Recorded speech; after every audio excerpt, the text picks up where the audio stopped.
Hello, friends, and welcome back to Malicious Compliance Stories. Some people just have no respect for people working in customer service or retail or any other job. The director said it was fine. I run an events and operations office for a large organization that has venues we rent out, both to external clients and to other departments within the organization. We have a general policy where we require at least 10 business days' notice in order to book space. Occasionally, we'll suspend that if we're not super busy and/or the client is really nice. Some departments within the organization are notorious for ignoring this and will try and bully their way around these rules. We also employ a lot of college students, and oftentimes this is their first job. Other departments know this and try to take advantage. Typically, our front office staff will answer the phones and take client information and process initial requests, but on this particular day, we were shorthanded, so I was helping out and answering the front office line. Events office, this is OP. How can I help you? Yes, I need to confirm my reservation for tomorrow, she said. Not a great sign. We always confirm our events at least a week before the day of, sooner if possible, but not unheard of that clients sometimes want to double check. And this woman sounded nice enough, so I'll help her out. Certainly. Do you have your reservation number, I asked. Oh no, I'm not sure where I put that, she replied, sounding sweet as pie. Okay, not the end of the world. We have other ways of finding the request. All right, can I have your name or the name of your event? My name is Angry Lady and I'm in other department, she said, her voice losing a little bit of that sweetness. I looked up her department and her name, but didn't get any returns for upcoming events. I'm sorry, I'm unable to find any reservations under your name or department. Is it possible someone else made the reservation? Look, I called yesterday and booked the big conference room. Why is this so difficult? She was getting annoyed now. I steeled myself for my reply. Well, ma'am, we have an issue here. We do not have your event in our system. We require at least 10 business days notice for new requests. If your request came in yesterday, I'm sure my staff told you that you'd need to get an accept. She cut me off, her voice having regained its sweet overtones again. Oh, well, I spoke with the director, and he told me that there wouldn't be any problem with this request. He said he'd have his staff handle this. Odd, I certainly don't remember speaking with this lady yesterday or otherwise. Ma'am, I began, I don't think that's possible. Young man, she said, all pretense of politeness completely gone now. This really threw me off, too. While I'm certainly not advanced in age, it's been quite a few years since anyone under 80 called me young man, but she must have assumed I was one of the college students we usually have at the front desk. I already told you I spoke with the director and he approved this. I don't understand why you're being so difficult. If she had been nice about it, this would have been fine. I probably would have even tried to figure out a way to accommodate her, especially since it sounded like she just needed one of our fixed conference rooms, so it would have been easy enough to fit in. But she decided to be rude about it and lie. Time to put the hammer down. Ma'am, I am the director, and I'm the only one who can provide exceptions, and I definitely did not speak with you yesterday. Now, I am happy to help you find another date if you'd like, but we are not able to accommodate you for tomorrow. Silence. Then sputtering. Then she demanded to speak to my boss. I reminded her that, as the director, I was the highest authority in the department, and while she was welcome to speak to my boss, the company CFO, she would just kick any event-related issues back down to me. So Angry Lady hung up. But the story doesn't end here, because this lady obviously did not believe me and didn't have the sense to make a nickel. Right after she hung up with me on the front office line, my direct line rang. And wouldn't you know it, it was Angry Lady herself on the caller ID. Now, usually I just answer calls with, hello, this is my first name, as answering the phone and using my title feels pretentious, but I really wanted to drive the point home. Hello, this is Director, my last name, I said. I guess she recognized my voice because she didn't even bother saying anything. She just hung up. And our second story. You stole my ID. This happened a few years back when I was a cashier at a small grocery store. The owner had a rule that you had to keep busy no matter what, so between working the checkout counter, I was washing these sliding glass doors, relevant later. Cue Jackwagon, JW, bringing up beer and some other stuff with his idiot girlfriend, IG. I stopped cleaning and went to the counter and gave a polite greeting. I checked out the groceries, and when I reached the beer, I asked for his ID. He gave it to me, and I double-checked. I handed it back, and he put it in his wallet. He paid me, and I wished them a good day. That's when he flipped out on me. JW, my ID? Me. Oh, I already gave it back to you.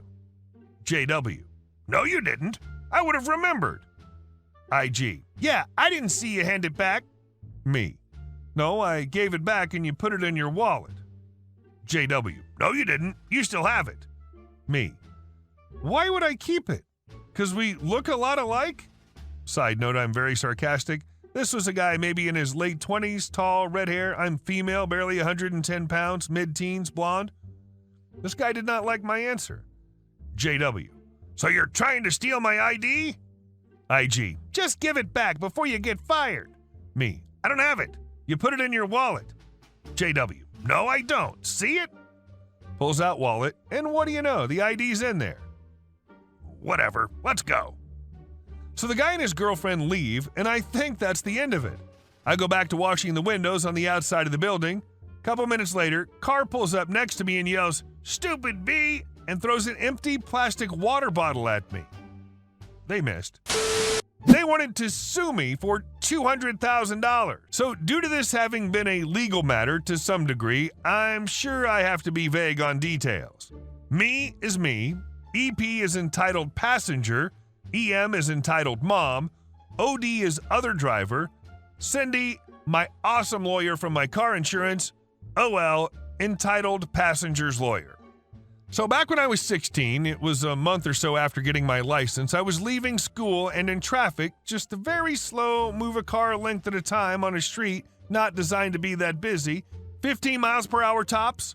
I dropped something and stupidly glanced down for a second, and in the process, my foot lifted off the brake some. Bump. Crap. I could see that I hit the car in front of me. I got out, the other driver and his passenger got out. Nothing looked bad, save for a 1-inch crack in the top of my bumper.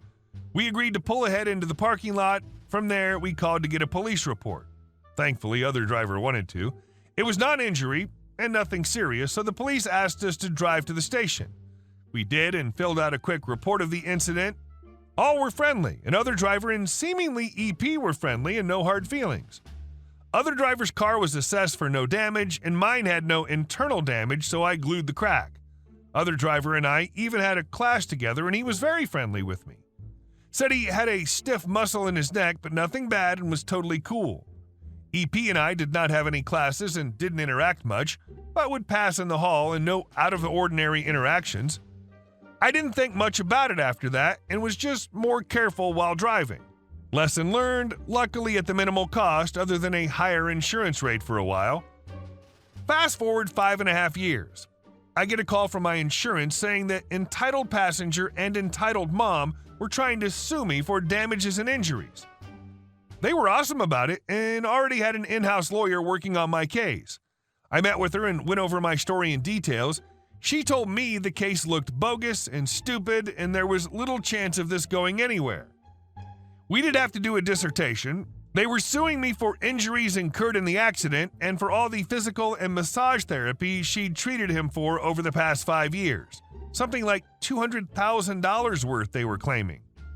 I sat in the lobby of the OL, entitled passenger's lawyer's office, with Cindy, my lawyer, and went over how it would go. Then went up to start. We were in a large conference room, Cindy and me on one side of the table, a court reporter on an end, and OL on the other side. EP had not arrived yet, so we all just chatted. Turns out I was going to the school OL attended, and we had a nice chat. When entitled passenger walked in, me, Cindy, and OL were all laughing together, and he had such an annoyed and WTF look on his face. Note, I dressed very professional in a suit. He wore jeans and an old shirt. We were sworn in legally before we began. It started with Cindy asking EP questions about the situation in details which he recalled very few of, and it had a lot of I think, I don't remember, and possibly. He talked about how much his injuries hurt him getting jobs and how great his mom was for allowing him to be under her medical treatment. It was all very vague, and a lot came up about how his mom didn't have good records of his treatment and how she was not even a licensed therapist. Cindy also asked him about how the medical record from his visit the day after the accident showed 2 injuries from it, and how the police statement he made and signed did not match what he was describing now. He didn't have a good answer. After that, OL asked me questions, and I was able to recall details of the day and scenario, all of which were confirmable by police records and our statements from that day. After we left, Cindy told me she had a hard time not laughing about how crappy his case was and why the hell OL would even bother to take it. I got a call a few days later that they settled outside of court for about $2,000. Cheaper than going to court from what I was told, and essentially just covered EP's lawyer fees. Not super dramatic, but at the time it was a bit intense feeling because I wasn't used to getting sued, even if it was absurd. I learned a lot from it about keeping good records of things and that car insurance covered a lawyer. Did this dude honestly think he had any sort of case to get $200K after 5.5 years? No record of any injury or treatment? And a super vague story that didn't match the original medical record from after the accident? And our last story. Take meds that I've repeatedly told you I'm allergic to? Okay, have fun with the fallout. So, some background. I'm moderately allergic to all anti-inflammatory meds, which sucks butt but isn't super rare. What is my reaction, which I've never seen as a reaction before or since. All of my joints lock up, and I'm completely unable to move. It's not fun, and people tend not to believe me when I tell them about it. A few years ago, I worked at the Big Brown Package Place, which I had absolutely no business doing, seeing as how I'm seriously tiny, but I needed the money. And as expected, I got hurt. I dislocated my shoulder twice. The second dislocation was so violent that it completely destroyed the ligaments in my shoulder, and I had to have them replaced. This led me to the pain management/rehab clinic.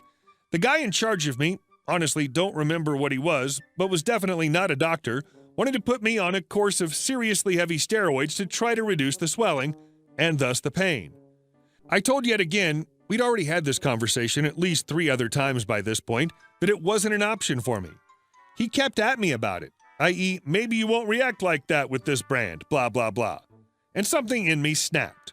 I told him, fine, I'd do it, but I wanted it in writing, his signature, and a witness signature that he was taking full responsibility for whatever the outcome was.